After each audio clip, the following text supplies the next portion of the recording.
السلام علیکم۔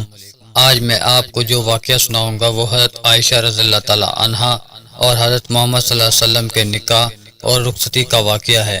چنانچہ حضرت خدیجہ الکبریٰ رضی اللہ تعالی عنہا کی وفات ہو گئی تو حضرت خولہ بنت حکیم رضی اللہ تعالی عنہ نے حضرت محمد صلی اللہ علیہ وسلم سے عرض کیا، یا رسول اللہ، آپ نکاح کیوں نہیں کر لیتے؟ آپ صلی اللہ علیہ وسلم نے ارشاد فرمایا، کس سے؟ عرض کیا، آپ چاہیں تو کواری سے کر لیں، چاہیں تو بیوہ سے کر لیں۔ حضرت محمد صلی اللہ علیہ وسلم نے سوال فرمایا، کواری کون ہے؟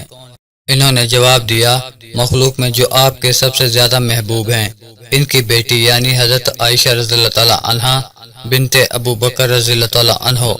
آپ نے دوبارہ سوال فرمایا، بیوہ کون ہے؟ سودا بنت سما، جو آپ پر ایمان لا چکی ہیں، آپ کی اتباع کرتی ہیں، جاؤ دونوں جگہ میرا پیغام لے جاؤ۔ خولہ رضی اللہ تعالی عنہ پہلے ابو بکر صدیق رضی اللہ تعالی عنہ کے گھر پہنچے۔ اس وقت حضرت ابو بکر صدیق رضی اللہ تعالی عنہ تشریف نہ رکھتے تھے۔ ان کی بیوی سے کہا، اے ام رومان، کچھ خبر بھی ہے؟ اللہ نے کس خیر و برکت سے نوازنے کا ارادہ فرمایا ہے؟ انہوں نے سوال کیا، جواب دیا، مجھے رسول اللہ صلی اللہ علیہ وسلم نے عائشہ سے نکاح کرنے کا پیغام دے کر بھیجا ہے۔ حضرت ام رومان رضی اللہ تعالی عنہ نے جواب دیا، ابو بکر تو گھر میں نہیں ہے، ان کے آنے کا انتظار کرو۔ چنانچہ حضرت ابو بکر صدیق تھوڑی دیر میں تشریف لے آئے۔ حضرت خولہ رضی اللہ تعالی عنہ نے ان سے بھی یہی بات کی کہ مجھے محمد صلی اللہ علیہ وسلم نے بھیجا ہے کہ عائشہ سے نکاح کرنے کے بارے میں آپ کو پیغام پہنچا دوں۔ یہ سن کر ابو بکر صدیق رضی اللہ تعالی عنہ نے فرمایا کہ وہ تو حضرت محمد صلی اللہ علیہ وسلم کی بھتیجی ہیں، کیونکہ میں آپ کا بھائی ہوں، کیا اس سے آپ صلی اللہ علیہ وسلم کا نکاح ہو سکتا ہے؟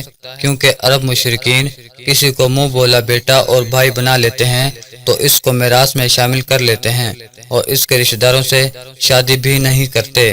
اس سوال کا جواب لینے کے لیے حضرت خولہ رضی اللہ تعالی عنہ حضرت محمد صلی اللہ علیہ وسلم کے پاس پہنچے اور حضرت ابو بکر صدیق رضی اللہ تعالی عنہ کا سوال سامنے رکھا۔ اس کے جواب میں حضرت محمد صلی اللہ علیہ وسلم نے فرمایا، کہہ دو کہ تم اور میں دونوں دینی بھائی ہیں، آپ کی بیٹی سے میرا نکاح ہو سکتا ہے، اپنے بھائی کی لڑکی سے نکاح جائز ہے۔ اس وقت خولہ رضی اللہ تعالی عنہ حضرت ابو بکر صدیق رضی اللہ تعالی عنہ کے گھر آئے اور حضرت محمد صلی اللہ علیہ وسلم کا پیغام لا کر حضرت ابو بکر صدیق رضی اللہ تعالی عنہ کو دے دیا، جس پر حضرت ابو بکر صدیق رضی اللہ تعالی عنہ حضرت عائشہ رضی اللہ تعالی عنہ سے آپ صلی اللہ علیہ وسلم کا نکاح کرنے پر راضی ہو گئے اور حضرت محمد صلی اللہ علیہ وسلم سے اپنی بیٹی کا نکاح کر دیا۔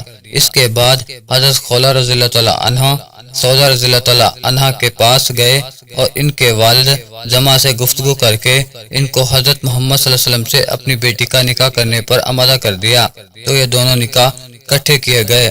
حضرت عائشہ رضی اللہ تعالی عنہ خود فرماتی ہیں کہ میں 6 سال کی عمر میں تھی تو میرا نکاح ہوا اور 9 سال کی ہوئی تو میری رخصتی کر دی گئی۔ حضرت عائشہ رضی اللہ تعالی عنہ کی رخصتی شوال میں ہوئی۔ عرب کے لوگ شوال میں شادی کرنے کو برا سمجھتے تھے۔ حضرت عائشہ رضی اللہ تعالی عنہ نے اس جہالت کی تردید کرتے ہوئے ارشاد فرمایا، رسول اللہ صلی اللہ علیہ وسلم نے مجھ سے شوال میں نکاح کیا اور شوال میں ہی میری رخصتی ہوئی، مکہ میں نکاح ہوا اور مدینہ میں رخصتی ہوئی، اور اب زیادہ کون سی بیوی آپ کی چہتی تھی جو آپ نے مجھ سے نکاح شوال میں کیا، رخصتی بھی شوال میں کی، تو اب اس کے خلاف چلنے کا کسی کو کیا حق ہے؟ اس جہالت کو توڑنے کے لیے حضرت عائشہ رضی اللہ تعالی عنہ کہا کرتی تھی کہ شوال کے مہینے میں عورتوں کا نکاح کیا جائے۔ بخاری شریف میں ہے کہ حضرت محمد صلی اللہ علیہ وسلم نے حضرت عائشہ رضی اللہ تعالی عنہ سے فرمایا کہ تم اس کو خواب میں 2 مرتبہ دکھائی گئی، میں نے دیکھا کہ ایک شخص تمہیں مخمل کے ایک کپڑے میں اٹھائے ہوئے ہیں، میں نے کھول کر دیکھا تو تم نکلی، میں نے دل میں کہا کہ اگر اللہ کی طرف سے دکھایا گیا ہے تو اللہ اس خواب کی تعبیر ضرور فرمائے گا۔ رخصتی کا واقعہ کچھ اس طرح ہے کہ ابو بکر صدیق رضی اللہ تعالی عنہ نے بارگاہ رسالت میں ارشاد فرمایا، یا رسول اللہ، آپ اپنی بیوی کو اپنے گھر کیوں نہیں بلواتے؟ آپ صلی اللہ علیہ وسلم نے فرمایا، میرے پاس مہر ادا کرنے کے لیے رقم موجود نہیں۔ ابو بکر صدیق رضی اللہ تعالی عنہ نے عرض کیا، میں بطور قرض پیش کر دیتا ہوں۔ چنانچہ آپ نے ان کی پیشکش منظور فرمائی اور قرض لے کر مہر ادا کیا۔